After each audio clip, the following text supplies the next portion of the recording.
السلام علیکم ناظرین، میں ہوں منصور علی خان. اپنے ڈیلی چینل کے اوپر آپ کو خوش آمدید کہیں گے. پچھلے 12 گھنٹے کی عام ترین خبروں کے ساتھ ایک دفعہ پھر آپ کے سامنے حاضر ہیں. معذرت، آج صبح کا ہمارا وی لاگ نہیں آ سکا. کل رات کو میری طبیعت تھوڑی ناساز تھی جس کی وجہ سے وی لاگ ریکارڈ نہیں ہو سکا. اب حالات کچھ بہتر ہیں، طبیعت کچھ بہتر ہے.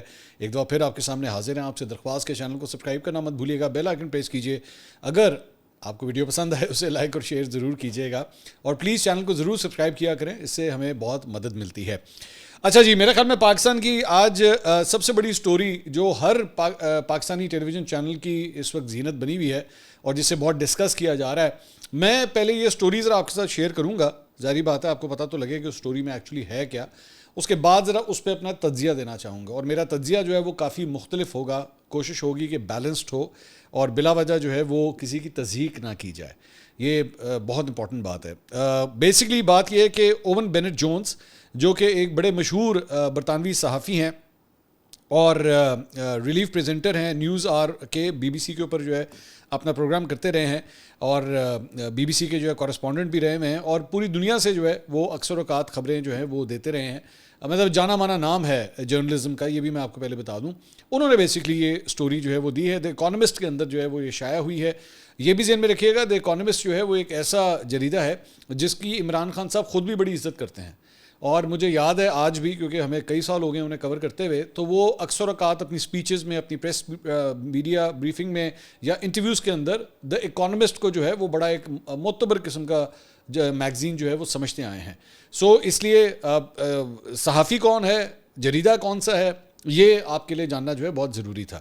اب اس کے اندر بیسکلی جو سٹوری دی گئی ہے، the mystic, the cricketer and the spy, Pakistan's game of thrones. اچھا، یہ گیم آف تھرونز جو ہے یہ بیسکلی ایک ٹی وی سیریز تھی جو کہ بڑی ہٹ ہوئی، بہت مشہور ہوئی، لوگوں نے اسے بڑا پسند کیا. اور یہ بیسکلی ایک میڈیول ٹائمز کے حوالے سے جو ہے وہ ایک مطلب پرانے وقتوں کے حوالے سے، جس کے اندر جادو بھی ہے، چڑیلے بھی ہیں، اور اس قسم کی بیسکلی ایک وہ سیریز بنی ہوئی ہے. اس کو انہوں نے اس کے ساتھ تشبیہ دی ہے پاکستان کی صورتحال کو، یا عمران خان صاحب کی اہلیہ کے حوالے سے اس کو اس سے تشبیہ دی ہے. بائی دا وے، اس گیم آف تھرونز کے اندر جو ہے ایک بڑی مشہور جادوگرنی بھی تھی اس کے اندر. میں یہ نہیں کہہ رہا کہ اس کا کوئی تشبیہ دی گئی ہے، لیکن اس سیریل کے اندر جو ہے وہ ایک جادوگرنی بھی اس کے اندر تھی. تو اس میں لکھا کیا ہوا ہے وہ میں آپ کے سامنے میں پڑھ دیتا ہوں. میں نے اس کو اردو کے اندر ہم نے ٹرانسلیٹ کیا ہے، اور میں آپ کے سامنے بالکل اس طرح پڑھ دیتا ہوں. لکھتے ہیں جی، عمران خان کی اپنے روحانی رہنما سے شادی نے پورے ملک کو حیران کر دیا تھا.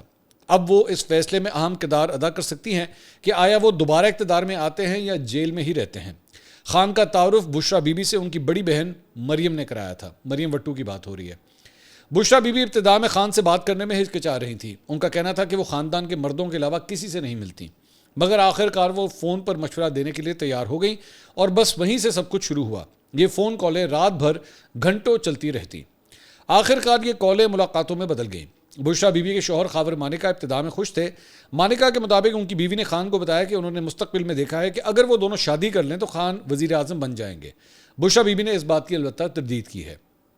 پاکستان میں اقتدار پر قائم رہنا اسے حاصل کرنے سے کہیں زیادہ مشکل ہے.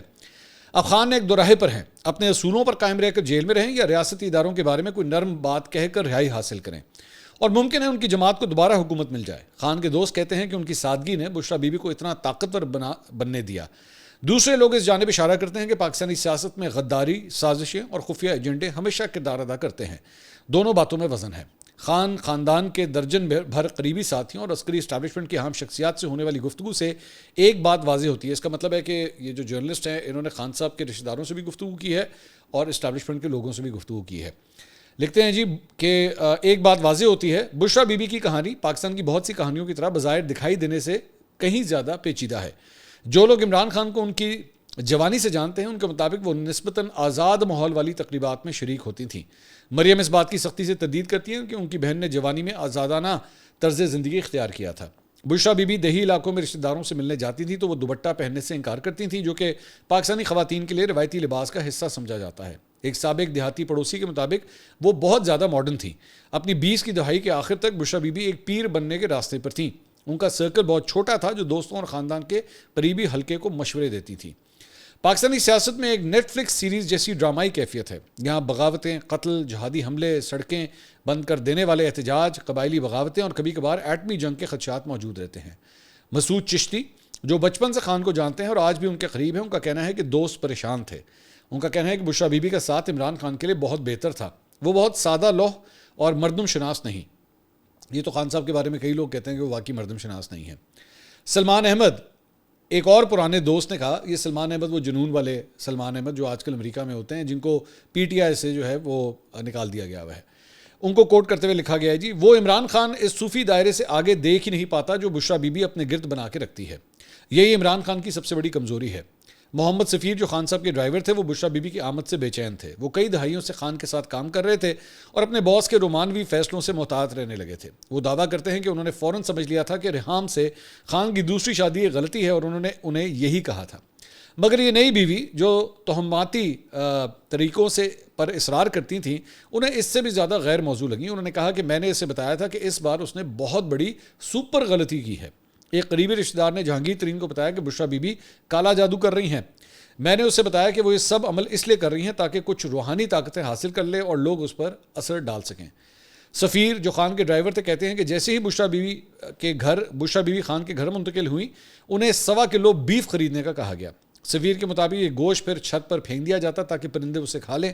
اس کے بعد سرخ مرچیں سابق کرکٹر کے سر کے گرد گھمائی گئیں۔ ڈرائیور نے بتایا کہ اسے روزانہ کالی بکریوں کے کٹے ہوئے سر لانے کو بھی کہا جاتا تھا۔ سوائے منگل اور بدھ کے ان دنوں اسے مردہ کالی مرغیاں خریدنی ہوتی تھیں۔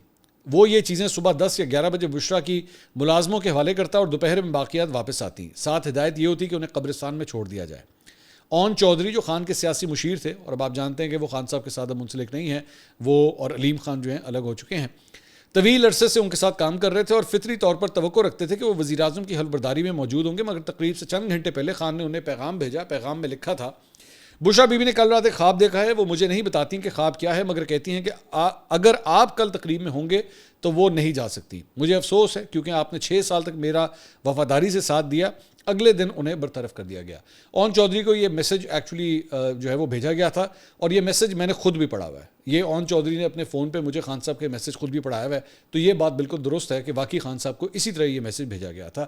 اون چودھری نے آج تک وہ فون میں اپنے وہ میسج سنبھال کے رکھا ہوا ہے۔ خان کے ایک رشتہ دار نے ایک موقع یاد کیا جب بشریٰ بی بی نے انہیں مشورہ دیا کہ سفر کے لیے وقت موزوں نہیں، تو 4 گھنٹے تک جہاز رن وے پر کھڑا رہا، یہاں تک کہ بشریٰ بی بی نے فیصلہ کیا کہ اب اڑان بھرنے کا وقت ہے، کہ یعنی خان صاحب کو وہ منع کرتی رہیں کہ جب تک میں نہیں کہوں گی یہ جہاز نہیں اڑے گا، اور جہاز جو ہے وہ اپنی جگہ پہ کھڑا رہا۔ ایک کابینہ کے وزیر نے ایک ملاقات کے بارے میں بھی سنا جس میں خان اور اس وقت کے army chief general Qamar Javed Bajwa شریک تھے، اور اس ملاقات میں بشریٰ بی بی دونوں سے زیادہ بول رہی تھی۔ طلعت حسین جو ایک بڑے مشہور صحافی ہیں اور یوٹیوبر بھی ہیں، طلعت حسین ایک معروف پاکستانی صحافی نے ٹویٹر پر خان کے اس دعوے پر شکوک کا اظہار کیا کہ ان کی شادی ابھی نہیں ہوئی۔ کچھ دیر بعد وہ جم میں ورزش کر رہے تھے کہ انہیں جنرل فیض حمید کا فون آیا، جو اس وقت ISI کے کاؤنٹر انٹیلیجنس کے سربراہ تھے۔ طلعت کے مطابق جنرل فیض نے کہا، یہ اچھی بات نہیں ہے کہ آپ بشریٰ اور عمران کی شادی کے بارے میں بات کریں، وہ اچھا جوڑا ہیں۔ یہ سن کر کہ ISI اس موضوع میں بھی دلچسپی رکھتی ہے، طلعت نے پوچھا کہ کیا ISI رشتہ کروانے والی تھی؟ انہوں نے کہا، نہیں، ہم نہیں، لیکن ہم کافی عرصے سے اس پر نظر رکھے ہوئے ہیں اور اس میں کوئی غلط بات نہیں، تو براہ کرم ایسا نہ کریں۔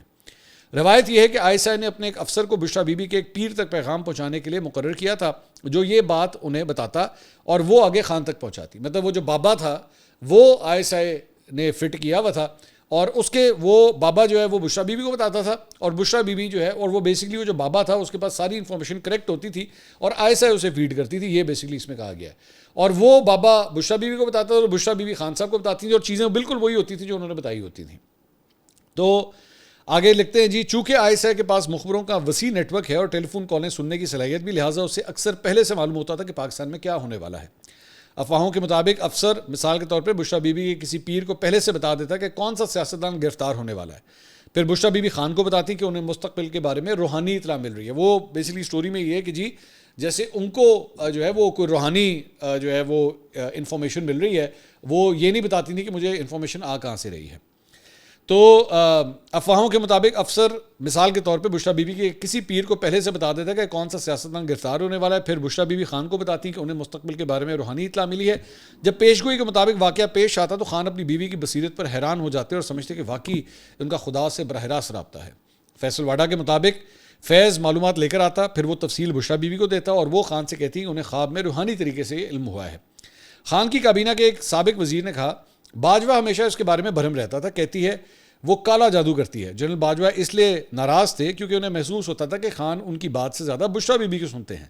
کئی لوگ خان کو فطری طور پر قابل اعتبار سمجھتے ہیں اور ان کے نزدیک چاہے کتنے ہی مقدمات کیوں نہ ہو جائیں خان کی مقبولیت متاثر نہیں ہو سکتی.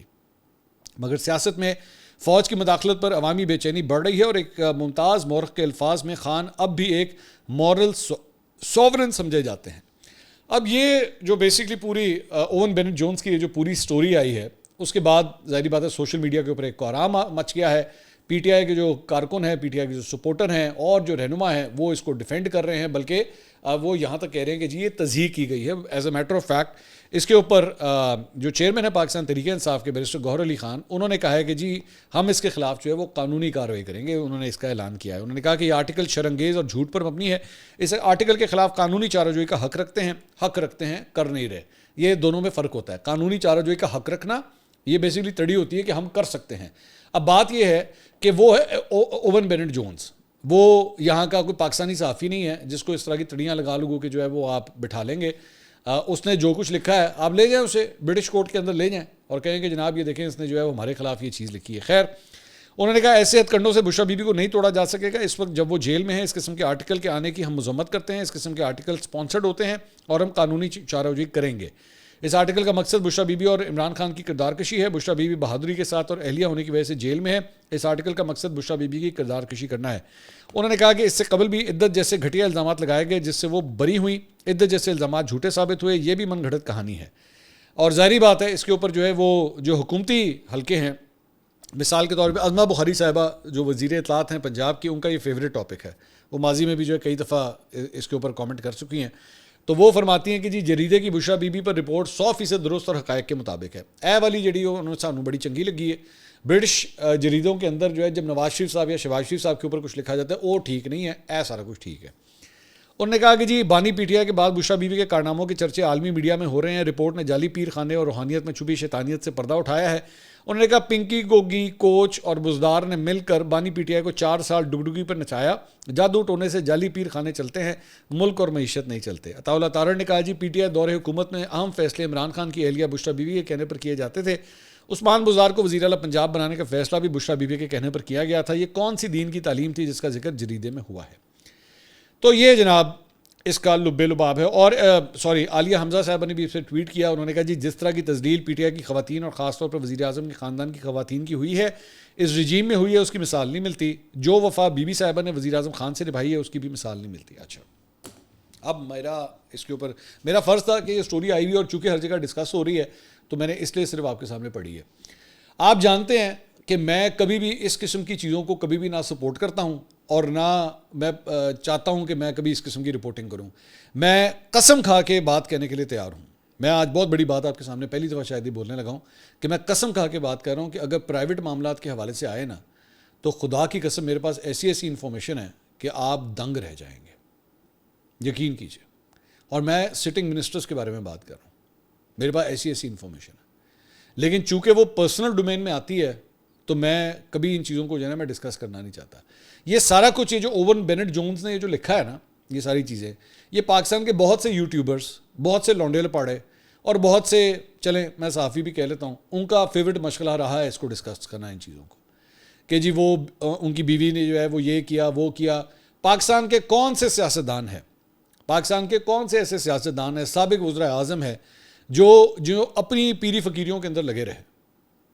محترمہ بے نظیر بھٹو سے لے کے نواز شریف صاحب تک سب نے اپنے اپنے طریقے سے جو ہے نا اپنا اپنا ایک طریقہ کار بنایا, no doubt about that. Bushra Bibi کا کتنا اثر و رسوخ ہے عمران خان صاحب کے اوپر یہ میرے خیال میں کسی پہ ڈھکا چھپا نہیں ہے.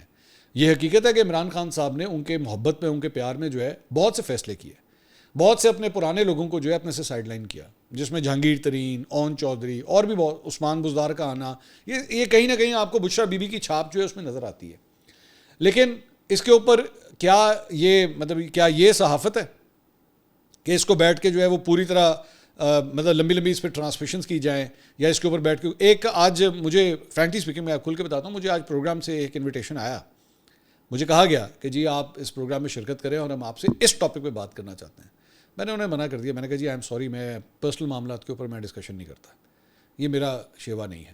اور اب میں آپ کو اسی لیے کہتا ہوں کہ خاص طور پہ this is now for the Pakistan Tehreek Insaf YouTubers, جب آپ لوگ مریم نواز کے میک اپ، مریم نواز کی الیجڈ، مجھے تو نہیں پتا کہ جی وہ جناب انہوں نے سرجری کرا لی، انہوں نے یہ کرا لیا، ان کے نین نقش ایسے ہیں، ان کا چہرہ ایسا ہے، انہوں نے فلاں ڈاکٹر کے پاس گئی، وہ کرتے رہتے ہیں، ان کے اکثر اوقات لانڈے لپاڑے اس قسم کی ویلاگس وغیرہ کرتے رہتے ہیں، وہ بھی تو اتنی بےہودہ حرکت ہے، اس میں اور اس میں کیا فرق ہے؟